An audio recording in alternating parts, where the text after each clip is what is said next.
everyone, and welcome to Daily English Talk. I am Cindy. Whether you've been with us since the very beginning or this is your very first episode, welcome. We are so glad you are here. I am Dan. And if you are new, you might be thinking, okay, who are these two, and why should I listen to them?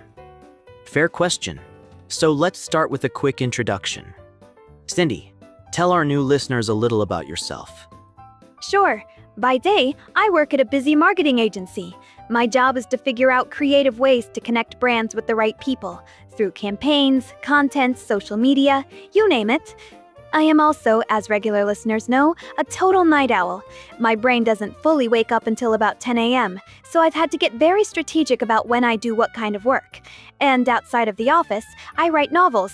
Stories are my first love. And I am, in almost every way, Cindy's opposite.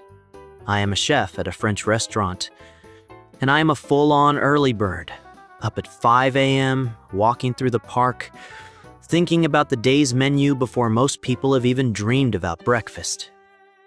Off the clock, I am in my rock band, playing guitar. So, food, fresh air, and loud music. That's me. A marketing specialist and a French chef. On the surface, pretty different careers. But recently, something has been showing up in both of our very different workplaces. Something that's changing the way we work, plan, and even think about our futures. That something is AI, artificial intelligence. And that is exactly what we're talking about today. Our topic is AI and your career. We want to have an honest, relatable conversation about how AI is affecting real jobs.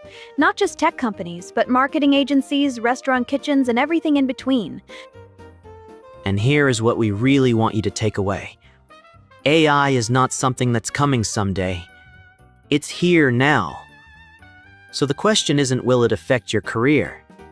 The question is how you choose to respond to it. Big topic, but we're going to make it practical and fun.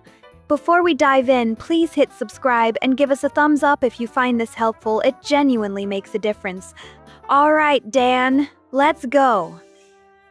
Cindy, I have to ask, when I think of AI in the workplace, I immediately picture a marketing office. Data, ads, social media algorithms. AI seems like it was made for your world. What's the reality? It really is everywhere in marketing right now. And honestly, the change happened faster than I expected. A few years ago, AI was something we read about. Now it's in my actual workflow every single morning. Give us an example. Okay, so the first thing I do when I sit down at my desk after coffee, after feeding Mochi, is open our analytics dashboard. We use AI to process massive amounts of customer data. What content people click on, when they engage, what makes them stop scrolling. Things that used to take my team a full day to analyze, the AI gives us in minutes. That's a huge time saver. Enormous. And then T here is the creative side. Now, I want to be clear, AI is not writing our campaigns, but it is a fantastic brainstorming partner, especially for someone like me who's still half asleep at 9 a.m. I'll type something like, give me 10 directions for a summer campaign targeting women in their 30s who care about sustainability, and suddenly I have a starting point. It helps me get unstuck. So it's less about replacing creativity and more about, what? Warming up your brain? Exactly. It's like a thinking partner who never judges your bad ideas and never needs a coffee break. What I do with those ideas, how I shape them into something emotionally resonant, that's still entirely human. That's still my job. What about you, Dan? I always imagine your world is very hands-on, very analog. How does AI even get into a kitchen? That's what I thought too, honestly. And I want to be clear, AI is not cooking the food. It never will be, not at a French restaurant where craft and intuition are everything.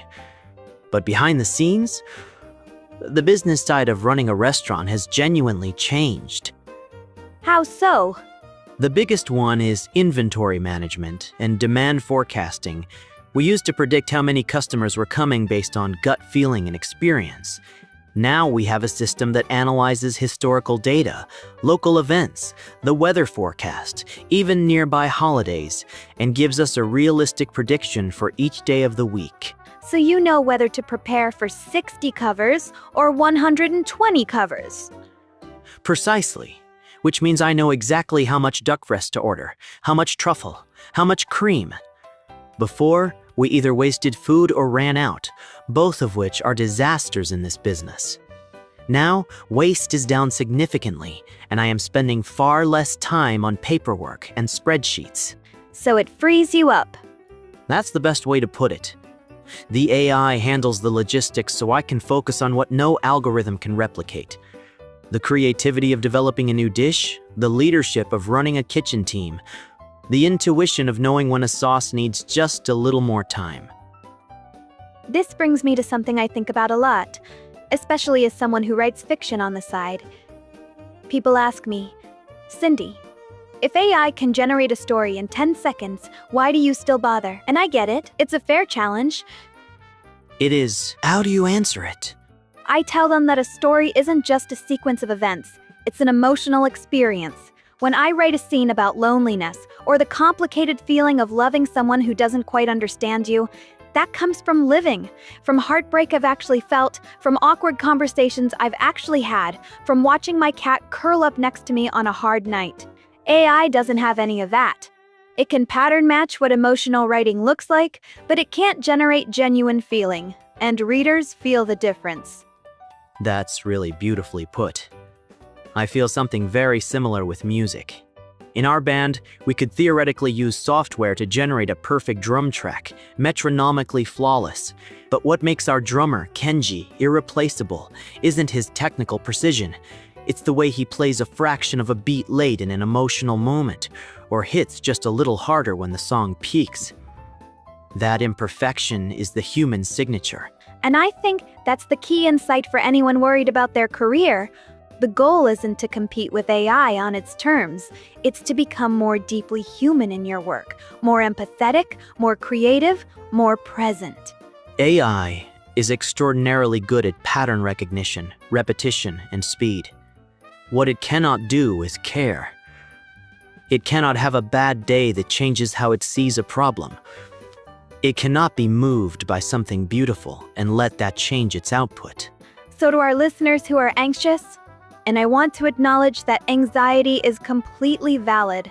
Our message isn't don't worry, everything is fine. Our message is lean into your humanity. That's your competitive advantage, and it's one that can't be automated. So, for our listeners who are worried about AI, what should they do? Don't be afraid. Start small. Just like learning English, you need consistency. I spend 10 minutes every morning looking at one new AI tool. It's part of my routine now, right after I feed my cat.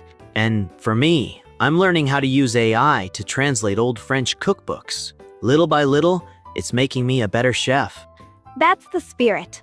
Use the micro moments in your day to learn. We used some great words today. Let's review 10 of them for our new friends. Listen and repeat. Marketing, the job of encouraging people to buy a product.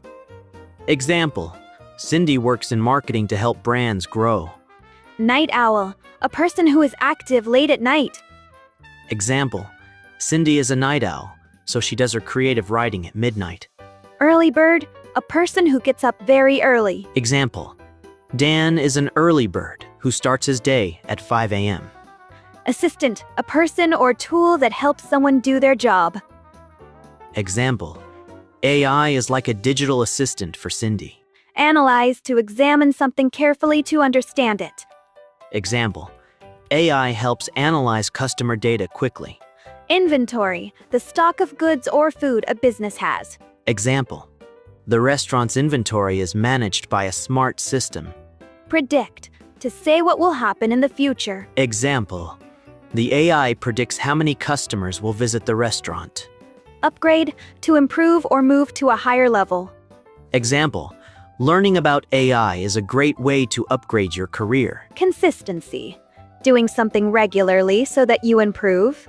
Example, consistency is the key to both English and AI skills.